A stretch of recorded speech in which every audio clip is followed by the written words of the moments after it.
o Lula tem uma coisa só na cabeça dele. Tudo indica. Eu estou chegando a uma conclusão, claro. E é só uma possibilidade. Ele está pensando só no ano que vem, na eleição do ano que vem.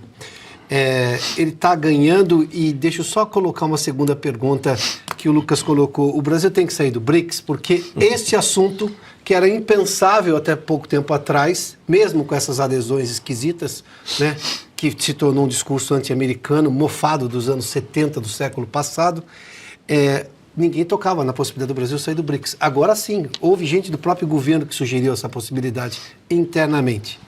Bom, primeiro, eu não sei se agora adianta fazer isso, né? Se agora sair do BRICS... Essa ponderação é agora ótima. Não estou mais.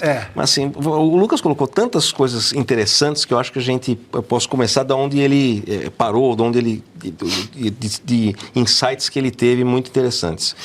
Primeiro é que a proposta do BRICS tinha algum sentido lá atrás. Países baleia, países grandes e que continuariam sendo grandes, com grandes mercados consumidores, com potencial de crescimento. Era a Rússia, a China, Brasil, Índia, fazia todo sentido. E alguns outros talvez entrariam. Seria normal acomodar novos. Agora, por que certos novos, né? Que não tem nenhuma correlação com a ideia original de países grandes, que surgiu lá no JP Morgan. A ideia, esses são países que vão ser os maiores países do mundo no século XXI e dali para frente. Hoje o BRICS parece muito mais uma reunião de adolescentes anti-americanos, né? Porque parece muito mais provocação, e claro que os americanos percebem isso, eles se sentem provocados. Aí trocou a gestão nos Estados Unidos por uma pessoa que é muito sensível a isso, que gosta de briga, é deselegante. O tratamento que ele deu, inclusive ao Reino Unido, né? Ele foi a um campo de golfe na Escócia e recebeu o primeiro-ministro do Reino Unido na casa dele, basicamente, né? Mas ele é assim. E como o Lucas falou, a China ligou para ele, todo mundo falou, vamos entrar nesse jogo porque nós não temos nada a ganhar arreliando, né? Ou dobrando as apostas. Aí eu chego à conclusão que o Lucas tem razão. Parece que nesse momento não é uma estratégia econômica e sim política, porque o governo pode talvez estar ganhando nesse momento, Lucas, mas a economia está ganhando nesse momento. E aí eu chego à sua resposta. Ganhar politicamente num primeiro momento, sendo que você vai comprometer a economia no médio prazo, talvez o resultado político também seja ruim lá para frente. Então eu vou num ponto aqui, Pina, deixa eu só aproveitar esse gancho para não perder. Projetos pessoais de poder em detrimento do interesse público é coisa de republiqueta latino-americana. Essa é a história.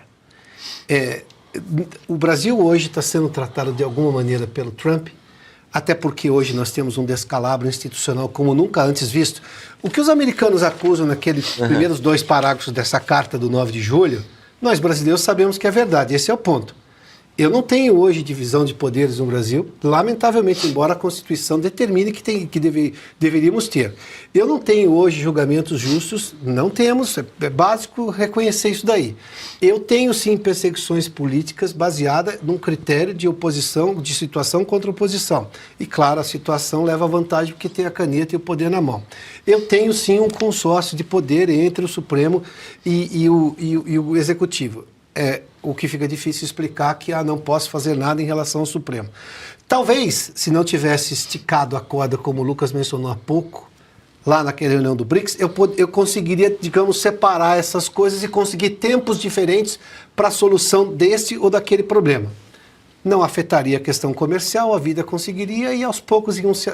Agora já não dá mais. Agora virou tudo uma massa só, se me permite a expressão, é uma maçaroca só. E essa coisa só é nossa, em que pese o fato, e eu posso concordar com vocês, que numa carta como aquela, talvez não devessem entrar a diversidade de assuntos que está lá, inclusive com a menção ao ex-presidente Jair Bolsonaro, não foi uma ideia americana. A situação para aquela carta, quem digamos, indiretamente a escreveu, foi o próprio governo brasileiro.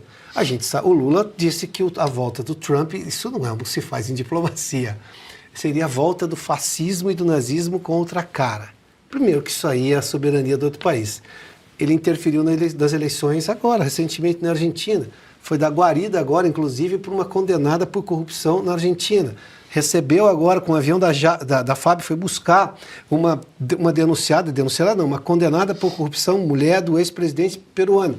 Quer dizer, você acha que o Departamento de Estado vai levar a sério o que o Lula fala, dizendo estamos protegendo a nossa soberania? Não cabe. O Supremo Tribunal Federal Brasileiro, lá atrás, e a gente precisa entender que eu talvez tenha sido voz muito isolada, ou solitária, melhor dizendo, olha, vocês acham que os americanos não levam a sério o Brasil? Isso valeu por algum tempo, para agora não vale. Eu ouvi isso em 2004, o que era cada detalhe da economia brasileira dentro do USTR e dentro do Departamento de Estado, como 2004. Estou falando, não tem nada a ver com Trump, hein? Trump não era nenhum projeto de presidente da República. Quer dizer, eles sabiam exatamente como funcionava o Brasil. Eles tinham informações assim extremamente detalhadas sobre a nossa economia, o agronegócio, as questões industriais, as tarifas que tinham existido aqui, impostos para esse setor, como é que tinha sido, por exemplo, o desenvolvimento da indústria automotiva em São Paulo, porque eles sabiam que eu era um jornalista que vinha de São Paulo. Ou seja, não me passou a ideia de que eles não estavam interessados no Brasil. É impossível. Eu não poderia afirmar isso. Bom, o fato é que nós temos uma realidade que nós criamos. E aí, começamos a sair disso como? Porque também é difícil imaginar que a solução virá dos Estados Unidos. Eles deram agora, na carta, acho que está explicado, esses são os termos da gente começar a conversar. Só que eu tenho hoje uma realidade que o governo brasileiro não quer tocar nesses assuntos, dizendo que isso não é um assunto que ele tem que tocar. Mas fomos nós que criamos esses assuntos. Essa realidade brasileira não foi provocada nem por um republicano e tampouco por um democrata. Foi provocada pela realidade política brasileira. E está posta. E ninguém vai negar. Se eu não consigo convencer os brasileiros que isso não existe, imagina os americanos. Que, como eu disse, estão muito interessados no que acontece aqui. Quer começar, Pio? Quero. Primeiro, Piotr, querer a reeleição ou a eleição é absolutamente legítimo, a qualquer custo não. Sim, então é isso que a gente precisa, até onde a gente chega para atingir um objetivo pessoal, né? É legítimo, absolutamente legítimo, a democracia é isso mesmo. O Brasil é muito grande para os Estados Unidos, para a gente achar que os Estados Unidos não liga. Quer dizer, é um país de 210 milhões de habitantes, 2,3 trilhões de dólares de PIB, é a economia mais importante do hemisfério sul. Eu acredito que o Brasil, os americanos olham para o Brasil há muito tempo, pode ser um baita parceiro ou um baita incômodo para os Estados Unidos. Acho que eles não podem ter um baita incômodo com os Estados Unidos. Eu tenho colegas americanos, já há muito tempo, não é de agora, que falam, o Brasil não é aliado dos Estados Unidos. Falam, sempre foi. Não, não é. O Brasil sempre que pôde votou contra a gente na ONU. E aí eu fui olhar, de fato, o Brasil vira e mexe e vota contra. Então o Brasil já tinha um incômodo do Brasil, um certo anti-americanismo, não sei, isso já meio que existia no Brasil. Mas agora essa coisa se acirrou. E acho que, o Lucas pode falar melhor, mas olhando sob a visão do Marco Rubio, que é um personagem muito importante em tudo isso, ele é descendente de cubanos, está em Miami. A gênese dele explica o porquê ele é tão importante. Ele deve olhar para o Brasil e falar assim, poxa, ou um baita parceiro ou um baita incômodo, o que nós vamos ter lá? E aí eles também têm que tomar cuidado para não errar a mão, né? Com o Canadá eles foram muito deselegantes, acabou dando certo. Com o México foi muito deselegante. Com a Dinamarca eles têm sido muito deselegantes, mas tem ficado meio que na brincadeira, né? Uma pequena ameaça e volta. Com o Brasil a coisa está indo um pouco longe demais. Então acho que a gente tem que olhar muito, não para o Trump, a gente já sabe a personalidade dele, talvez para o Marco Rubio, porque ele tem um pensamento bastante sofisticado e acho que ele já deu a direção de onde ele quer chegar. E ele me parece não estar disposto a perder o Brasil como parceiro. O que eles vão fazer para isso? Aí depende dos dois lados, hein? Depende deles e depende do Brasil também. Para a gente tentar mudar esse jogo, um jogo que está indo para um mau caminho, né? É ruim para as duas economias, mas a economia americana é uma dezena de vezes maior que a do Brasil, então é pior para o Brasil nesse momento.